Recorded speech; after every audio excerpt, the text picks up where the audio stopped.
What I would do differently is definitely talk even more and even earlier with our travelers, with our customers on where they want to go and what would they expect from a platform like us. I think it would have been easier for us to focus maybe on 3, 4, 5 countries in the beginning, build like a stronger network in those countries, focus on marketing these specific countries, building them up as like responsible impact destinations from the get-go, which would have made it easier to market these specific destinations. So we always love to start big and start global, but I think sometimes it's as well very good to start niche, get to know your customer, get to know the problem that you're solving for them, get a recognition for being the provider for this specific thing or this specific country in our case, and then grow from there with an existing customer base.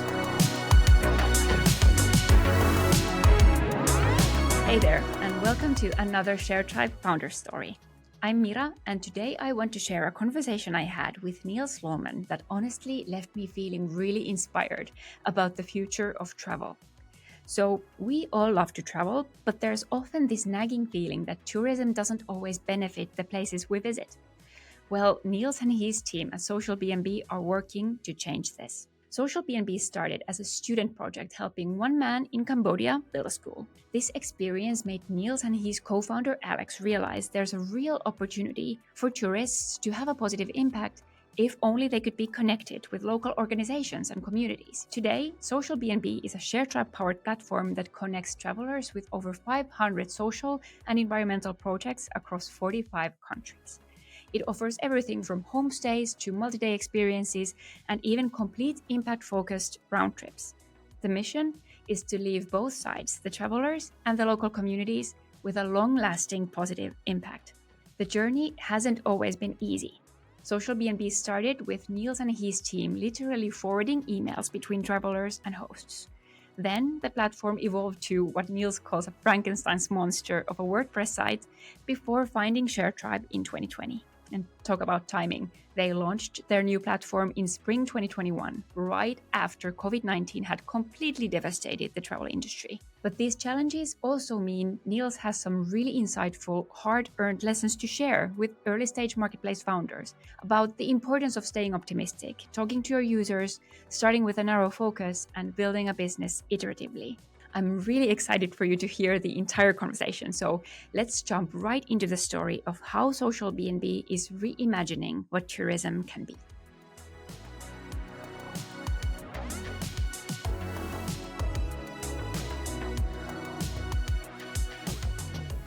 Hi Nils, welcome to the podcast. Hey Mira, thanks so much for having me. It's a pleasure. Thank you so much for taking the time. Could we start off by you telling us a little bit about your background and how you decided to pursue the entrepreneurial path and become a marketplace founder?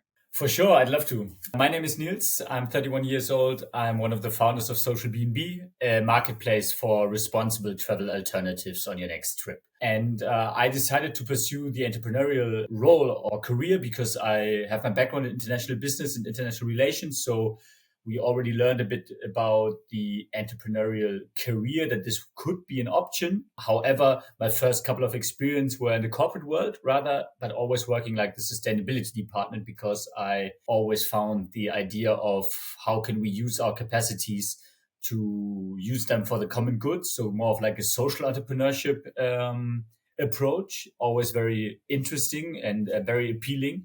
And after first of corporate experience, I saw that I could have a much bigger impact in starting our own venture and starting our own company and really making a meaningful change with that. That sounds really great. So Socialbnb is a marketplace for responsible travel alternatives. What does that mean? With Socialbnb, we enable travelers to find local, authentic and responsible alternatives for their next trip. So on our platform, travelers can find accommodation, experiences, or entire round trips that they can use to, on the one hand, have like a very authentic and meaningful experience on the ground by connecting with local people, learning more about local cultures, local customs, and contributing to projects in the region that they are visiting, be it ecological projects, social projects, or animal welfare projects, while at the same time, with the money that they pay for the activity or the overnight stay, they are directly contributing to the project, and that the money that they spend is actually staying in the region that they are visiting. So we want to use tourism as a force for good. Yes, so like a genuine win-win-win. So for the entrepreneurs, or for the supply and for the demand, and also for society and the environment as a whole.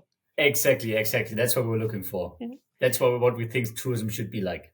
Yes, I agree. So the demand is just normal tourists like you and me, correct? Exactly.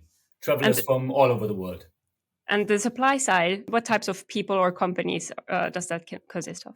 So our suppliers, our projects, our change makers, as we call them, or our impact hosts, are from all over the world. So we are working in 45 different countries. We have around 500 different partner organizations, and they come from all different kinds of backgrounds. So they work in the field of community development, reforestation, rewilding, nature preservation, fighting climate change, gender equality, education, sport, health, you name it. So all kind of different causes, and all of our partners are either social businesses, NGOs, nonprofits, or local community-run organizations. And we want to give them access to the global tourism market, because right now the tourism industry is more of like exploitive. So they take resources away from the region that they are visiting, and we want to reverse that model and actually make sure that the local communities get access to the market and can showcase their unique experiences, because we believe that's what tourism is all about. Connecting with the locals, learning more about the people and the places that you are visiting, and at the same time contributing to their well-being. Yes, excellent. I believe many people who love to travel, they want this, but at the same time, and they're aware of its positive impacts on the local economies and the possible negative impacts on the environment and the society there. So this sounds like an answer to what many people actually want. Exactly, to and that's achieve what with we were tourism. actually looking for as well while we were traveling, because for us it was always super hard to find these meaningful and authentic alternatives. So how could we really connect with the local people, and how could we make it like a experience apart from mass tourism? Is that how you came up with the idea also, as a solution to a problem that you were experiencing? Exactly. On the one hand, it was something that we were experiencing while we were looking for new trips. Like I said, looking for more authentic, meaningful interactions. And we see that the people are what makes the country and the region so unique. So if you really want to learn more about the place that you are visiting, connecting with the locals, learning more about their lives, about their customs, and at the same time, maybe getting some hidden gems or some ideas for your what you can do off the beaten track is so unique. And at the same time, I worked in different social and ecological organizations in South America for a long time. And there I saw the need for actually building a sustainable business model to be less reliant on donations, but have like a second source of income, which we think tourism is like a great alternative, because it has a very low barrier to entry for these communities, because all of them already have projects or a lot of our partners have already projects in place, or maybe a homestay in place. So that it's a very low barrier for entry for them to actually access the market and generate some additional income and revenue so that they can sustain their projects. Yeah, I definitely want to hear more about how you find this supply and how do you get them on board. But first, I really need to ask, like, when you got this idea at first, like, how did you first start moving forward with it? Like, what were the first steps that you took? So the first project that we worked with is a program in Cambodia, where one of our former team members was traveling to Cambodia and met this man, Mr. T. And he wanted to build a school for the children in this village to learn English, because that was not provided by the public schools. And his village was only like 30 minutes outside of the capital, Phnom Penh, which is quite touristy and gets a lot of international visitors. Yet only 30 minutes outside of this capital, there was lacking such a basic necessity as education, because there was just no income or revenue coming in. And we thought, how can we use tourism to, on the one hand, show people and travelers like the authentic, unique Cambodia, to actually be staying with him in his family, so that they can learn more about the culture, learn more about his vision and why he wanted to change it, maybe learn more about why education is an issue there, and at the same time helping him to fulfill his vision of building the school and offering these English classes. So that's how we started in first of all, just getting his information on a very basic WordPress website where was just information. He would send us an email. We would communicate with him through Facebook Messenger and getting in touch with him and saying, hey, Mr. T, there's someone who wants to stay with you. First of all, we just reached out to friends and families. Hey, whenever you're in Southeast Asia, in Cambodia, make sure to visit him. He will pick you up from Phnom Penh in his tuk-tuk. You can go to his village, stay a couple of nights, make like a village walk, a cooking class, learn more about the local rural life, have a very authentic experience that very few travelers would have. And at the same time, make sure that you really saw where your money was going, and you saw that how you were contributing to building the school. And as we saw that this has like a lot of potential, that we were able to fund the teacher, we saw that there was a lot of potential to use tourism as a mean to empower and uplift communities, and at the same time enable travelers to have a different experience than they would usually have or find. So that was the aha moment. Like, you got the school funded, and you saw your friends and acquaintances really enjoy the experience, and that's where you were like, okay, there's something here. Exactly. That's when we started to see like, okay, this problem or this opportunity does not only exist in Cambodia, right? So there's a lot of communities worldwide, a lot of projects doing amazing work that could benefit from tourism as like a source of income. And at the same time, so many different destinations and regions to be visited that could deliver like this unique insight into local life for travelers. So was this also the light bulb moment, like, hey, this is a marketplace platform that we're thinking about, and that's how you started thinking about how to actually build the tech around your idea? It took us 1 or 2 more years until we saw, this has like really like marketplace potential, because we started with like 2-3 more countries, but in that case we were still like just forwarding emails back and forth. So it was still like a low volume. We had like 5 or 10 hosts maybe in just like 1 or 2, 3 countries. So we were all keeping it very low key doing next to our studies. But as we saw that the platform or the website was growing, we saw, we needed to set up a more professional structure, how we can onboard hosts, how we can get more travelers on the platform, and how we can connect them directly without us having to interfere in every transaction, every kind of like communication. That's when we thought, this is actually potential for like building a global marketplace, where we see on the one hand the potential that the interest from travelers is there to have these kind of experiences, and on the other hand that the project or the communities that we've been working with are actually capable of delivering such a service, because it was a very new idea. So we had to validate that these two sides are actually willing to connect and capable to connect. And that's when we came in and started building a marketplace. Yeah. That's fantastic. And that's also the advice that we hear from experts and experienced founders time and time again. It's like, validate your idea with a small initial investment, like doing lots of manual work, just like interacting with your supply and demand and seeing if that works. And you follow that instruction to a T, to the T. Exactly. Yeah, there's a lot of learnings in that process when you talk directly to the customers, directly with the hosts, and are even in the email flow with them. So you learn what kind of questions are they keep posing, and so that's always a good learning. Oh, that sounds fantastic. And at what point did you come across Sharetribe? Sharetribe was actually a recommendation of a friend of mine. He was building a marketplace for the gig economy. So he was like for remote workers in like 2019, 2020, when all this like gig economy was still like very early stages. And he was trying to build a marketplace, and he looked into Sharetribe. And when I told him about our idea, he said like, hey, I think Sharetribe would be something for you, because we knew that we had very limited resources as like a student initiative, as like a small team. We knew we didn't have the capacities to build like a full scale own marketplace from the get-go. So we thought Sharetribe would be the perfect place to start building right away. Fantastic. We should send that friend of yours some flowers. He would appreciate that, yeah.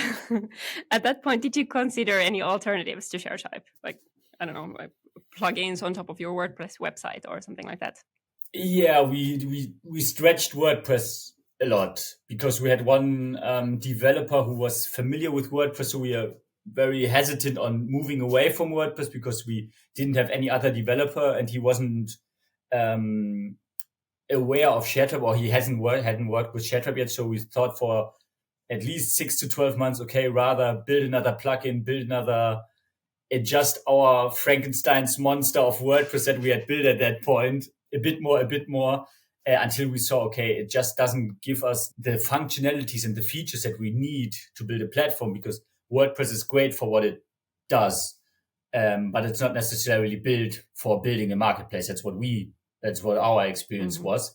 And then we went into the process to build Sharetribe in the background while still maintaining the WordPress site for like, I think 6 to 9 months while we were building Sharetribe in the background, and then shifted over to Sharetribe fully. We decided to take it out of university in 2020, and that's when we started working with Sharetribe as well in summer 2020, and we launched in April, May, 21, yeah. Mm-hmm. Yeah. So there was the whole COVID-19 pandemic also.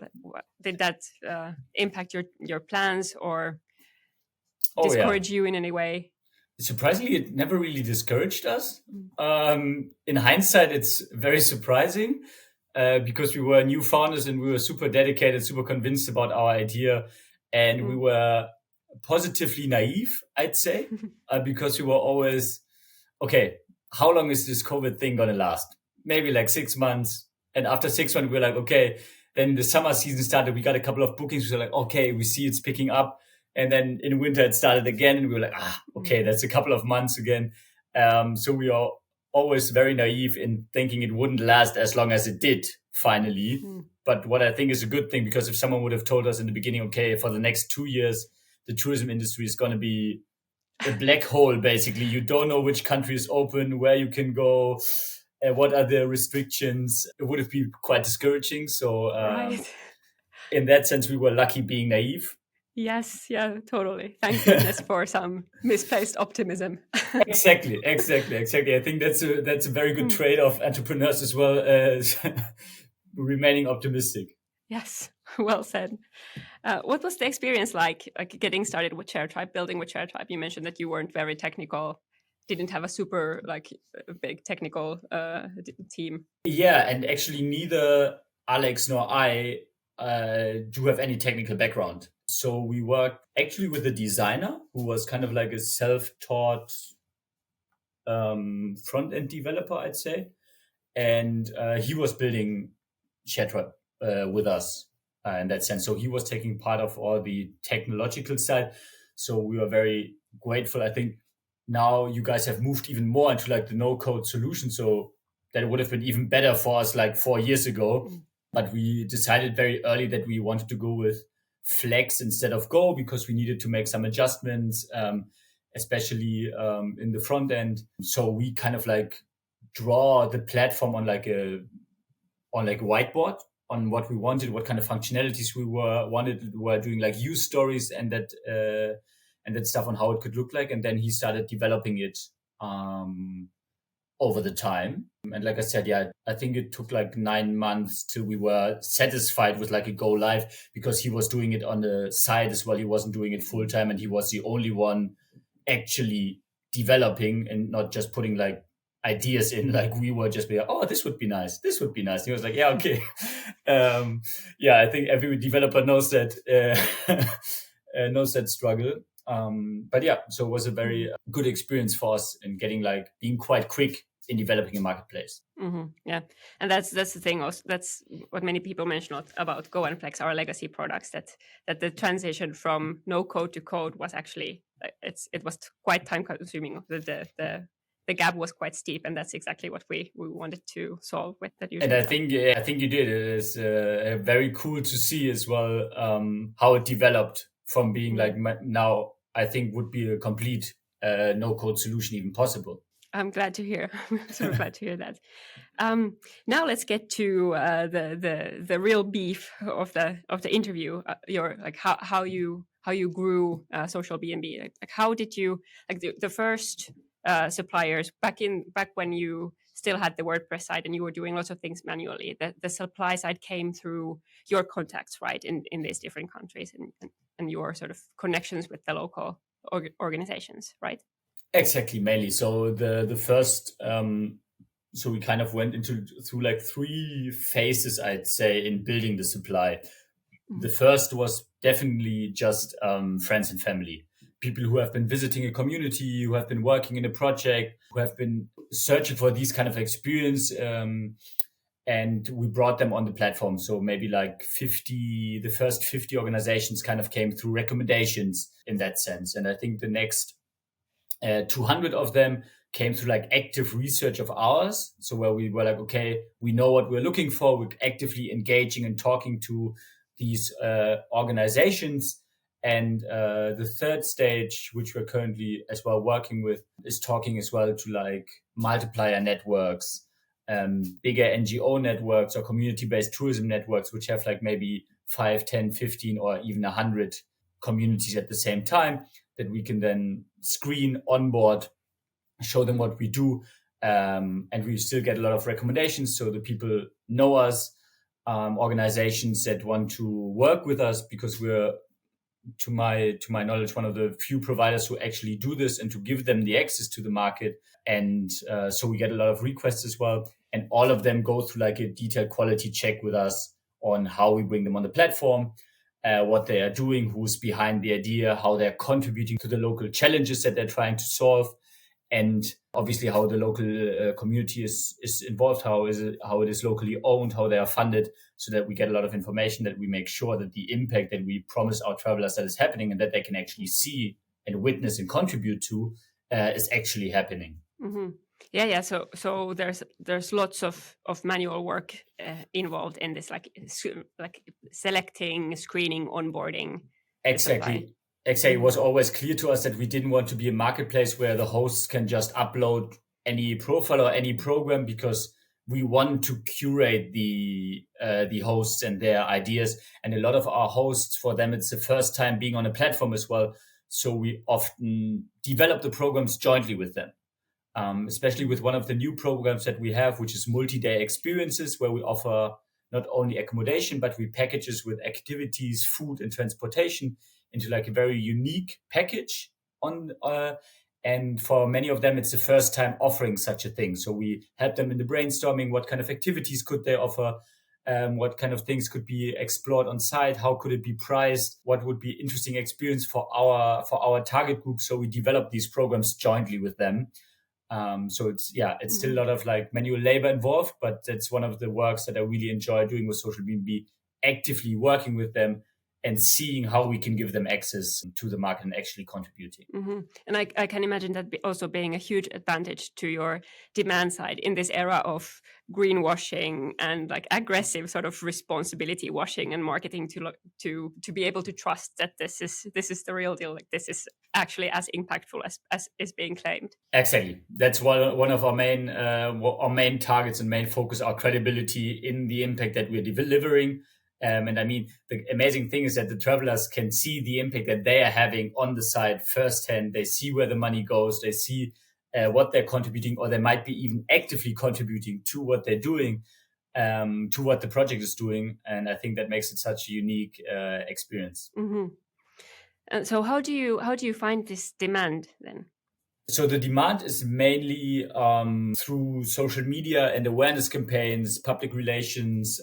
So we've had quite some publications because we see there's a lot of interest in how tourism can work in a different way. Because I think most of the people would agree that tourism as it is today is not very fit for the future, because we see there's a lot of requests from the local population, be it in European cities, that they say like, okay, we want our city back. There's too many tourists coming in. We are not involved in building these products. We're not benefiting from people coming here. So we see that there's like a big movement in trying to rethink tourism. And that's where we want to enable and develop and allow a different alternative, like I said, with Socialbnb. How can we actually involve the local communities all over the world in building a touristic product that is beneficial for them, because it's actually contributing to nature preservation, animal welfare, gender equality, education, whatsoever. And at the same time, it's a very meeting on eye level with the travelers, because the travelers are actually interested, curious, and want to learn more about the culture and the region, are not just there to be entertained. So I think that's a different level of interaction with the locals as well. And that's what we get as a feedback from both our partners and our travelers that it's a really different kind of experience. So we see, back to your question, how we raise the awareness, we see that there was a lot of publications in magazines, TV shows, podcasts, whatsoever, that were interested in a way, okay, hey, these guys are really trying something different. These guys are really trying to rethink the system on how it should be done. And that's how we got like a lot of interest, and step by step building our social media channels, which is, I think, one of the best ways on showcasing the uniqueness of our experiences and showcasing the local change makers that we work with. So making interviews with them, allowing them to share their story with the travelers, why they chose to fight this injustice, why they chose to take on this challenge, and really give a face to the project, to the challenge that the travelers can visit and contribute to. Mm-hmm. That sounds amazing. Is word of mouth a big factor in your demand acquisition also, or like repeat usage? I assume also that people who once get to experience this, like this kind of tourism, don't want to really go back to the traditional kind. For sure. I think word of mouth and as well like reviews is like one of the best things to either support us, and at the same time what our travelers do is, well, I think we have an average review rating of 5 stars because the people see that it's something different. They really love what they're seeing, what they're doing. So we see as well that word of mouth is obviously a very strong recommendation factor and pull factor, because how I decide my next travel destinations as well, talking to different people, learning more about what was their best experience on site, and what they did, what they discovered, what they learned, how they liked the destination. And it's best trust building that you can do, because if you just see like a shiny, flashy ad, it might be 1 in a million. But if someone that you trust and that you know has like the same values or the same interests as you, and says like, hey, this is a very cool experience, this is a very cool destination, and you should definitely check it out, it grows higher and higher on my to-go, on my bucket list, basically, which is very long still, but I'm sure it keeps growing. Sure. So how do you monetize this? Like how do you make a profit from these kind of connections? We decided on the marketplace system as well, because we see that this is where we have the main benefit for the travelers and the hosts. So giving the hosts access to the global tourism market, and at the same time helping travelers to find these offers that they might not find elsewhere. And that's why we take like a transaction fee, because we connect these two players. That's how we can keep our service completely free for our communities and our organizations, our projects. So they don't pay a listing fee, a subscription fee, but the travelers pay a transaction fee for us connecting them with these projects and finding these projects. And that's how we generate revenue. Yes. So a commission that only the demand side pays. Sounds exactly. Like also quite nicely aligned with your values. It does, yeah. Do you remember the first transaction that happened on your Sharetribe marketplace where you had more automation in place? The first year was crazy in general when we switched to Sharetribe, because, like I said, the first ones were all still like where we were involved, or were friends of us, or people found us and then they sent an email to us, so we were always very involved. But all of a sudden, I think it was February I think when we launched the platform in July, I think, and we had the first booking in end of July, August, and it was just someone we didn't know. And it was just like someone booking through the platform. We're just like, wow. I just wanted to directly call the person and be like, hey, how did you find us? How did you like the experience whatsoever? So was it? No, we don't gather phone numbers. Right. We don't gather phone numbers. We send them an email on how they like, or how they found us and how they like the experience. And it was actually through like a recommendation of a friend. But it was a crazy feeling that it was the first time we were not involved. And that was the first time that we actually saw, okay, this marketplace idea of us just providing the marketplace and the information and the technology behind it, and people actually looking by themselves, finding something for themselves that they like, was crazy experience. I'm sure. So currently, what are your most important focus areas in terms of business initiatives or marketing or technology or work in the communities? What are you focusing on now?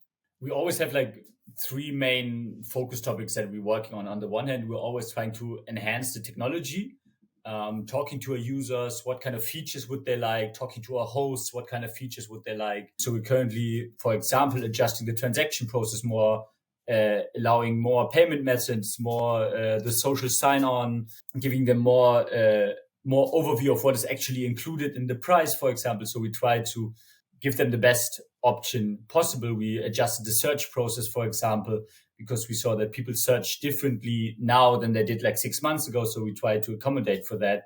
So we always try to build very user-centric new features. And at the same time, in the product department, product development, like I shared a bit, we developed a new product called multi-day experiences, where we shifted from only offering the accommodation like we did in the beginning and giving information about the activities that you could do to actually packaging activities, accommodation, food, transportation all together to showcase the uniqueness of the product or the project that you're visiting. Because by offering the additional activities, you can really see, oh, can I do a workshop? Can I participate in reforestation efforts? Can I support in the research, in the rewilding efforts? Can I learn more about education, about gender equality in that sense? So really making this experience more immersive, because we saw that the travelers wanted even more interaction with their hosts. And that's how we try to work with it in building these packages so that they stay longer on the ground and have an even more special experience by showcasing the uniqueness of our projects even more. And as well, enabling the travelers to take maybe a bit of a detour, because we also try to divert the tourism streams,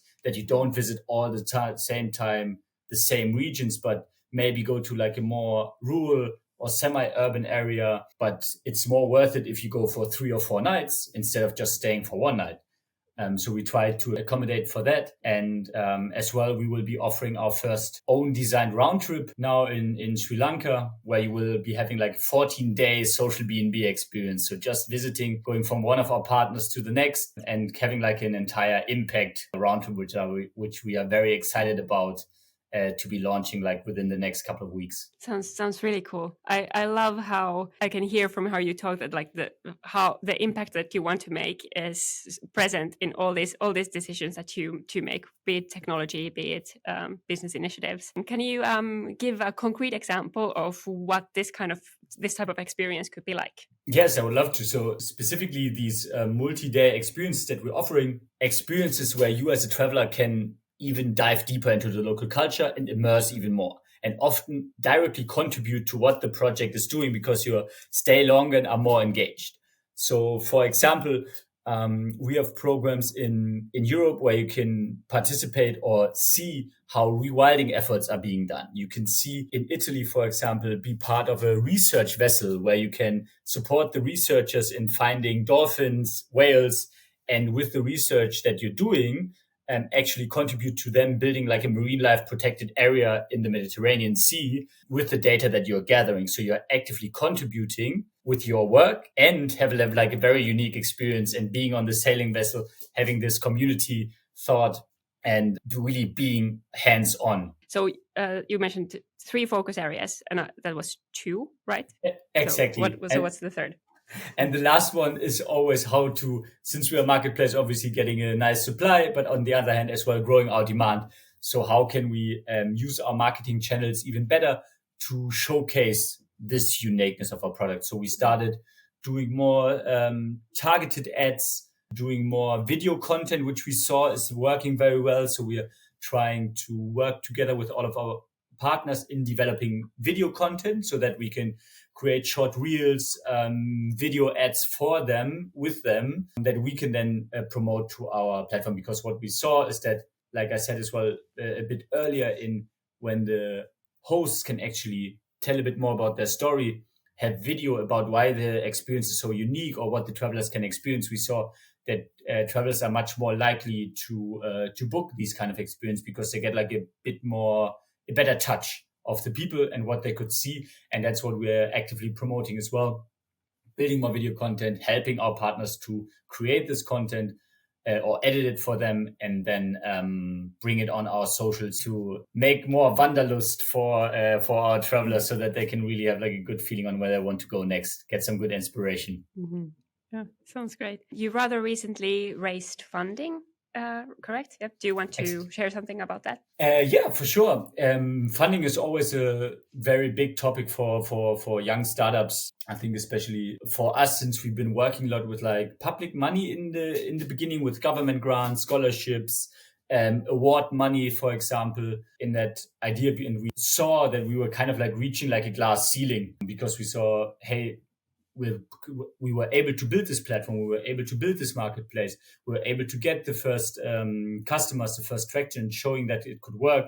But we as well saw that especially the marketing efforts take a lot more time than we expected in the beginning, because we thought, like you as well said, there's a lot of like agreement and nodding about, yes, tourism should be done differently. But we saw that marketing is like very price intensive or money intensive, because in the end, when people decide where they go on their next trip, there's so many options out there, and there's so many big platforms that they can turn to, that they can find something wherever they go, they will find a suitable alternative. So we saw that we need to put in more money into marketing and actually drive the people and showcase that Socialbnb exists. Because to everyone that I talk to, and when I talk to about Socialbnb, they'd be like, hey, wow, I would have loved to know about this before my last trip. And I'm like, yes, that's exactly what we're working on. That's what we're trying to push with this funding as well, that more people know about us, and they know about us in the right moment when they're trying to make the booking decision, or we can even be the inspiration for their next trip where they want to go. Mm-hmm. Makes sense. Makes perfect sense. Looking back on your journey, is there anything that you would have done differently with the wisdom that comes with hindsight? A million things. I think I haven't met an entrepreneur who has done it right from the beginning. I mean, looking back, I hope I can always say that we did the best to our knowledge at the certain point, which is comforting in that sense. And I really love that we've been a team since day one. So we were always like a lot of great minds trying to find like good ideas, and involving everyone in the decision making. But what I would try even earlier, what I would focus even earlier on is, like I said, now we focus very much on user-centric features. In the beginning, we developed the platform rather for us, saying like, okay, we would love to have this, we would love to have that, until we realized what we expect from a platform might not be what someone else would be expecting from the platform. And that in the end, if a user would expect this feature to work in that certain way, or the search to work in that certain way, or the transaction process to work in that certain way, we need to accommodate for that if we see like patterns and behaviors. So what I would do differently is definitely talk even more and even earlier with our travelers, with our customers, on where they want to go, and what would they expect from a platform like us, how we can make it even easier for them to find these suitable alternatives. And as well developing, so on the one hand, the technological product jointly with them, but as well the touristic product jointly with them. Because in the beginning we're like, okay, it's super nice to have like a global reach with 45 different countries. That's amazing. But I think it would have been easier for us to focus maybe on 3, 4, 5 countries in the beginning, build like a stronger network in those countries, focus on marketing these specific countries, building them up as like responsible impact destinations from the get-go, which would have made it easier to market these specific destinations. So we always love to start big and start global, but I think sometimes it's as well very good to start niche, get to know your customer, get to know the problem that you're solving for them, get a recognition for being the provider for this specific thing or this specific country in our case, and then grow from there with an existing customer base. Mm-hmm. Yes, that's also a very, very good, useful advice for many people who are just at the early stages of the journey, just starting out. It's often super tempting to start building the marketplace of your dreams and make it Exactly. very, very flashy.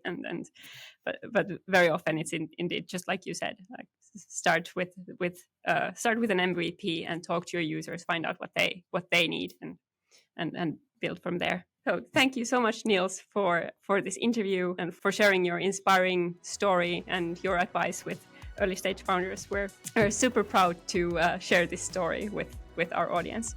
Perfect. Thank you very much for having me. It's lovely being part of the Sharetribe community, and thank you so much for the audience.